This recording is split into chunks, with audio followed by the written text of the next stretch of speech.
经常打哈欠，小心是你的心气不足。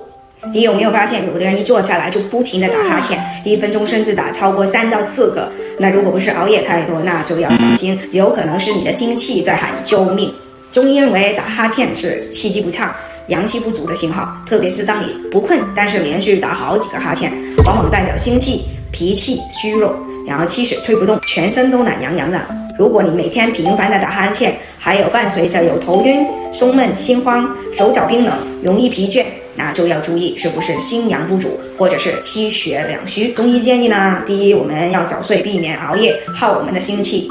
可以按压我们的内关穴、神门穴，帮助我们心气流通。至于茶饮的建议呢，我们会推荐黄芪、党参、桂圆，益气养心。打哈欠不是个小事，如果1分钟打3个以上，又不是因为困，就该让中医帮你看看是不是你的心真的太累了。